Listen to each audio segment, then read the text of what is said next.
கிறிஸ்துக்குள் பிரியமானவர்களே, உலக ரட்சகராகிய இயேசு கிறிஸ்துவின் நாமத்தினால வாழ்த்துக்கள். வேதம் சொல்லுகிறபடி வானத்தையும் பூமியும் படைத்த கர்த்தரால் நீங்கள் ஆசீர்வதிக்கப்பட்டவர்கள்.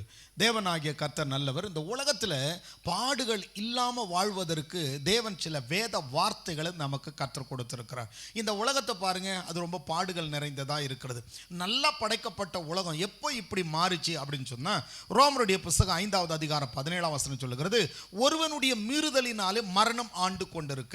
இந்த ஆதாமுடைய பாவத்தினால மரணம்னு சொன்னா வியாதிகள், வறுமைகள், போராட்டம், பலவிதமான பிரச்சனைகள், இது மனுஷனை ஆண்டு கொண்டு தினமும் அந்த மனுஷனை அது வேதனைப்படுத்துகிறது. அப்படிப்பட்ட அந்த வேதனையிலிருந்து வெளிவருவதற்கு சில வழிகள் வேதத்தில் சொல்லப்பட்டிருக்கு. அதாவது உலகத்தில் உலக மகா யுத்தம் நடந்த பொழுது பிரிட்டிஷ் ராணுவ அதிகாரி ஒருவர் இருந்தார். தாமஸ் எட்வர்ட் லாரன்ஸ்ங்கிறது அவருடைய பெயர். அவர் என்ன செய்தார்னு சொன்னா, துருக்கிய படை இவர்களுக்கு அகேன்ஸ்டா எழும்பி பெரிய யுத்தம் நடப்பித்தது. அப்படி அந்த துருக்கிய படையை முறியடிக்கிறதுக்கு இந்த அரேபியருடைய உதவி இவர்களுக்கு தேவைப்பட்டது. உடனே அந்த பாலைவனத்திலிருந்து அரேபியர்கள் வந்து இவருக்கு உதவி செய்தாங்க. அவர்களுடைய பெரிய உதவினால ஒரு பெரிய வெற்றியை இவர் கண்டார். அப்படி நமக்கு யுத்தத்துக்கு இவங்களுக்கு உதவி செய்தவர்களுக்கு நாம் எதையாவது செய்யணும்னு சொல்லிட்டு இவங்க எல்லாரையும் ஒரு நாள் இங்கிலாந்துக்கு கூட்டிகிட்டு போனார். அந்த இங்கிலாந்தில் கூட்டிகிட்டு போயிட்டு ஒரு நல்ல ஹோட்டலில் தங்க வச்சு அவர்களுக்கு நல்ல ஆகாரத்தை கொடுத்து அவர்களை பராமரித்து அந்த இடத்தெல்லாம் நிறைய என்னென்ன முக்கியமான இடங்கள் இருக்கோ அதெல்லாம் கூட்டிகிட்டு போய் அவருக்கு சுற்றி காண்பிச்சு அவர்கள் ஊருக்கு அனுப்பி வைக்கிறதுக்கு முன்னாடி எல்லாத்தையும் காண்பிச்சுட்டு அதுக்கப்புறம் ஊருக்கு கூட்டிகிட்டு போகிறதுக்கு முன்னாடி இவர்களுக்கு நம்முடைய நாட்டோட நினைவாக ஏதாவது கொடுக்கலான்னு சொல்லிட்டு அவங்கள ஒரு மால், அதாவது வந்து நிறைய கடைகள் இருக்கிற இடத்துக்கு கூட்டிகிட்டு போனார். அப்படி கூட்டிகிட்டு போகும்பொழுது இந்த அரேபியர்கள் அவரோடு போனாங்க. என்னென்னவோ பார்த்தாங்க, ஆனால் அவர்களுக்கு அங்கே எதுவுமே பிடிக்கல. அவர் கேட்குறாரு, உங்களுக்கு ஏதாவது வேணுமா? அந்த பிரிட்டிஷ் இராணுவ அதிகாரி கேட்குறாரு, உங்களுக்கு எங்கள் நாட்டோட நினைவா உங்களுக்கு ஏதாவது வேணுமான்னு கேட்டப்போ அவங்க சொல்கிறாங்க, இங்கே இருக்கிற எதுவுமே எங்களுக்கு வேண்டாம், எங்களுக்கு நாங்கள் அந்த ஹோட்டலில் பார்த்தது தான் எங்களுக்கு வேணும்னாங்க. ஹோட்டலில் இவங்க என்ன பார்த்துருப்பாங்கன்னு சொல்லிட்டு, நீங்கள் வாங்க ஹோட்டலுக்கு வாங்கன்னு கூப்பிட்டாங்க. சரி, நீ இவரும் அவங்களோட சேர்ந்து போனார். அங்கே போனால் இவங்க கேட்டது என்னன்னு சொன்னால், அந்த ஹோட்டலில் குளியல் அறையில் இருந்த டேப்புங்களை பார்த்து கேட்டாங்க, இந்த பைப்புங்க எங்களுக்கு வேணும், இந்த டேப் எங்களுக்கு வேணும். இது எதுக்குன்னு சொன்ன உடனே, எங்கள் ஊரில் தண்ணி வசதி கிடையாது, ஆனால் இங்கே பாருங்கள் இதை திறந்தா எவ்வளவு தண்ணி வருது, இது போல் ஒரு 2 கொடுத்தீங்கன்னா எங்கள் ஊரில் இருக்கிற தண்ணி பஞ்செல்லாம் மறைஞ்சிரும், தண்ணி பஞ்சமே இருக்காது அப்படின்னு சொன்னாங்களாம். அப்போ அவர் சொன்னாராம், ஐயோ இவங்களுக்கு இந்த டேப்பில் ஒன்றும் கிடையாது, இது இவங்களுக்கு புரியலன்னு சொல்லி அப்போ புரிய வைத்தாராம். பாருங்கள், இந்த டேப்பில் ஒன்றும் கிடையாது, மேலே ஒரு டேங்க் இருக்குது, அந்த டேங்க்கில் தண்ணி நிரப்பி இருக்கிறாங்க. அந்த டேங்க்கில் இருந்து வர்ற தண்ணியை இந்த டேப் வழியாக திறக்கும் போது இதில் வெளியே வரும். இது ஒரு வாய்க்கால் போல், இதை திறந்தா மேலே இருந்து தண்ணி வரும். இதற்கு தண்ணி வந்து இந்த டேப்பில் ஒன்றும் கிடையாது, மேலே இருக்கிற தொட்டியில் நிரப்பி இருக்கிறாங்க அப்படின்னு சொன்னாராம். அதே போல் தான் இன்றைக்கி அநேகருக்கு ஆசீர்வாதம் வேணும்னு சொன்னால், ஏதோ சபைக்கு போயிட்டா எல்லாமே வந்துடாது. வேதம் சொல்லுது, உன்னதமானவரின் மறைவில் இருக்கிறவன், மறைவில் வந்து போகிறவன் கிடையாது. ஏதோ ஞாயிற்றுக்கிழமை சபைக்கு வந்தோம், பாடணும், துதிச்சோம், எல்லாமே வந்துடும், அப்படி கிடையாது. ஞாயிற்றுக்கிழமை சபைக்கு வரணும், பாடணும், துதிக்கணும், ஜெபிக்கணும், நல்லது. அதே நேரத்தில் உங்கள் வீடுகளிலும் அந்த ஜெபம் இருக்கணும், எப்பொழுதோ தேவனோடு இருக்கிற ஒரு அனுபவம் இருக்கணும்.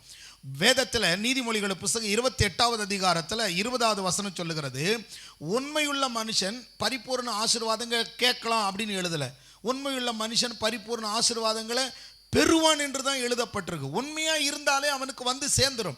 அந்த உண்மை எங்கே இருக்குன்னு சொன்னால், உண்மை உள்ளவரோடு உள்ள ஐக்கியத்தில் இருக்குது. அதனால தான் உன்னதமானவரின் மறைவில் இருக்கிறவன், அந்த மறைவில் இருக்கணும், எப்பொழுது வேத வாசிப்பு இருக்கணும், ஜெபம் இருக்கணும், கர்த்தரோடு இருக்கிற ஒரு ஐக்கியம் இருக்கணும். இந்த டேப்பில் சும்மா தண்ணி வந்துடாது.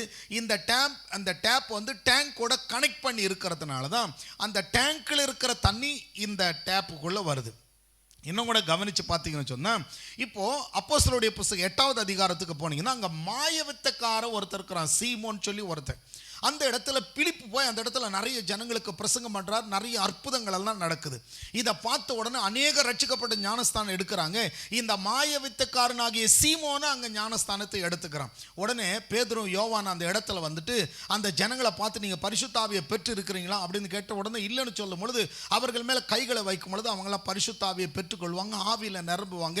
இது எல்லாம் அந்த மாயவித்தக்காரனாகிய சீமோன் பார்த்துக்கிட்டே இருப்பான்.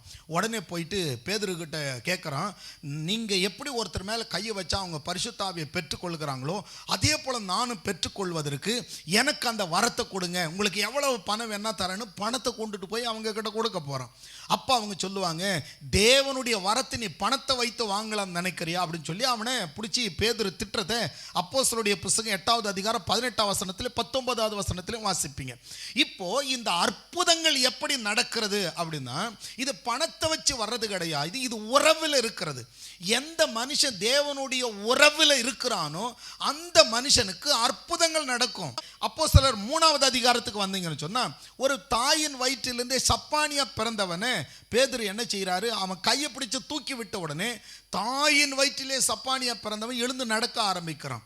நீங்கள் ஹாஸ்பிட்டலில் போய் பார்த்தீங்கன்னு சொன்னால் இடையில ஏதாவது கால் உடஞ்சிருந்தா சரி பண்ணுவாங்க, ஆனால் பிறவிலேயே ஊனமாக இருந்தால் அவங்கள ஒன்றும் பண்ண முடியாதுன்னு சொல்லுவாங்க. இயற்கைக்கு அப்பாற்பட்டது கர்த்தருடைய வல்லமை. ஆனால் இவங்க இயற்கைக்கு அப்பாற்பட்ட காரியத்தை செய்தது இது இவர்கள் அல்ல, இவர்களுக்கும் தேவனுக்கு இருக்கிற அந்த உறவில் இவர்களுக்குள்ள தேவன் இருக்கிறதுனால. ஆனால் தான் பைபிள் சொல்லுது, உலகத்தில் இருப்பவனில் உங்களுக்குள் இருக்கிறவர் பெரியவர்னு சொல்லி. அப்போஸ்தலர் 3வது அதிகாரத்தில் 12வது வசனத்தை போய் படித்து பார்த்தீங்கன்னு சொன்னால், பேதுரு அதை கண்டு ஜனங்களை நோக்கி, இஸ்ரவேலரே, இதை குறித்து நீங்கள் ஆச்சரியப்படுகிறது என்ன? நாங்கள் எங்கள் சுய சித்தத்தினாலாவது எங்கள் சுய பக்தியினாலாவது இதை நாங்கள் நடப்பிக்க பண்ணினோம் என்று நீங்கள் எங்களை நோக்கி பார்க்கறது என்னன்னு சொல்லி அங்கே எழுதப்பட்டிருக்கும். அதாவது இது எங்களுடைய சுயமாய் அல்ல, எங்களுக்குள் இருக்கிற தேவனால. அதனால அவர் சொல்றார், இயேசுவின் நாமத்தினால் எழுந்து நட. அந்த உறவு சரியா இருக்குன்னு வச்சுங்க. இப்போ திருப்பி அந்த ரோமர் 5:17 வாங்க. இங்க என்ன சொல்லப்பட்டிருக்கு, ஒருவனுடைய மீறுதலினால மரணம் ஆண்டு கொண்டிருக்க இயேசு கிறிஸ்து என்னும் ஒருவராலே ஜீவனை அடைந்து ஆளுவார்கள். இயேசு கிறிஸ்துவோடு ஒரு உறவு இருந்தா அவங்க இந்த பாடு உள்ள உலகத்தில் பாடுகள் மேல அதிகாரத்தை செலுத்தி ஆளுவார்கள். இந்த உலகத்தில் இந்த கிறிஸ்தவ வாழ்க்கை என்பது, இந்த உலகம் பாருங்க, ஏதாவது ஒரு பொருளை போட்டால் கீழே விழுந்துடும். ஆனால் இந்த புவியீர்ப்பு விசையை மேற்கொள்வதற்கு ஒரு விசையை பயன்படுத்தி என்ன செய்கிறாங்க, ஃப்ளைட்டை இயக்குறாங்க ஒரு எதிர்வினையை கொண்டு. அதுபோல தான் இந்த விழுந்து போன உலகத்தில் ஒரு எதிர்வினையாக இயேசு என்கிற நாமம் கொடுக்கப்பட்டதுனால இயேசு கிறிஸ்து என்கிற ஒருவராலே ஜீவனை அடைந்து, மரணம் அடைந்துன்னு சொல்லப்பட்டிருக்கலையே ஒருவருடைய பாவத்தினால. ஆனால் அந்த பாவத்தில் மரணம் வராதபடி அவங்க ஜீவனை அடைந்து ஆளுவார்கள். வியாதி, வறுமை, சாபம், மரணம், பிசாசுடைய போராட்டங்கள், இது எல்லாவற்றிலும் இருந்து அவங்க என்ன செய்வாங்க, ஆளுகை செய்வார்கள். அவர்களை பிசாசுகளை துரத்துவாங்க, நவமான பாஷைகளை பேசுவாங்க, சாவுக்கு ஏதுவான யாதொன்று குடித்தால் அது அவர்களை சேதப்படுத்தாது. இந்த அதிகாரம் இது எல்லாமே எப்படி கிடைக்கிறது என்றால் உறவில். அந்த உறவு எப்படிப்பட்டது தெரியுமா? பழைய ஏற்பாட்டில் அவருக்கு 1000 நாமங்கள் இருந்தது. ஆனால் புதிய ஏற்பாட்டில் ஒரே ஒரு நாமம் தான், அப்பா பிதாவென்று என்று அழைக்கக்கூடிய புத்திர சுவிகாரம். பிள்ளைகளானா சுதந்திரமாமென்னு வேதம் சொல்லுது. அப்பான்னு அவரை நோக்கி பார்ப்பீர்களே ஆனால், ஆண்டவரோடு உங்களுக்கு ஐக்கியம் இருக்குமேயானால், இந்த ஐக்கியம், அதனால தான் ஆண்டவர் சொன்னார், ஒருவன் என்னிலும் நான் அவனிலும் நிலைத்திருந்தால் மிகுந்த கனிகளை கொடுப்பார்கள், ஆளுவார்கள்.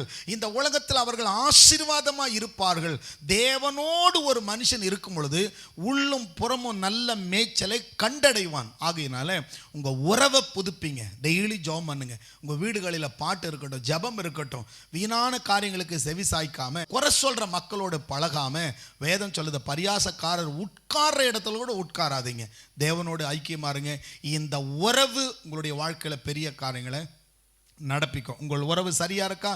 கர்த்தருக்கு ஸ்தோத்திரம். நாம் அப்படி உறவில் ஐக்கியப்படுவோம், தேவன் நம்மை ஆசீர்வதிப்பார். தேவ கிருபை உங்களோடு இருப்பதாக. நம்ம ஜெபம் பண்ணி முடிக்கலாமா? கிருபை நிறைந்த நல்ல ஆண்டவரே, இரக்கமுள்ள தேவனே, பரலோக பிதாவே, உங்களுடைய நாமத்தை நாங்கள் துதிக்கிறோம், மக்கள் நடி செலுத்துகிறோம்.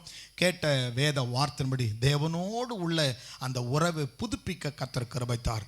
யார் யார் பலவீனத்தோடு இருக்கிறார்களோ அவர்களெல்லாம் எனக்குள்ள இயேசு இருக்கிறார், என்னை பலப்படுத்துகிற கிறிஸ்துவினாலே சுகத்தை பெற்றுக்கொள்ள, ஆரோக்கியத்தை பெற்றுக்கொள்ள, வியாதியின் மேல் அதிகாரத்தை செலுத்த எனக்கு அதிகாரம் உண்டு என்று விசுவாசித்து அந்த சோதனையிலிருந்து வெளியே வர தேவன் கிருபை தருவீராக.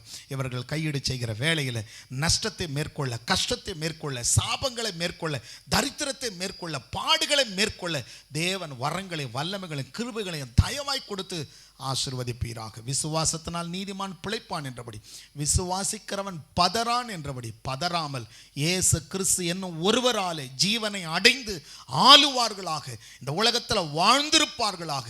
வேதம் சொல்லுகிறபடி பிரியமானவனே, உன் ஆத்துமா வாழ்வது போல நீ எல்லாவற்றிலும் வாழ்ந்து சுகமாய் இருப்பாய் என்றபடி கிறிஸ்துவுக்குள் வருகிற ஆசீர்வாதத்தில் வாழ்ந்திருக்க கிருபைத்தார். ஆளுகச்சை ஆசீர்வதி இயேசுவின் நாமத்தில் பிதாவே. Amen. God bless you. God be with you. Praise the Lord.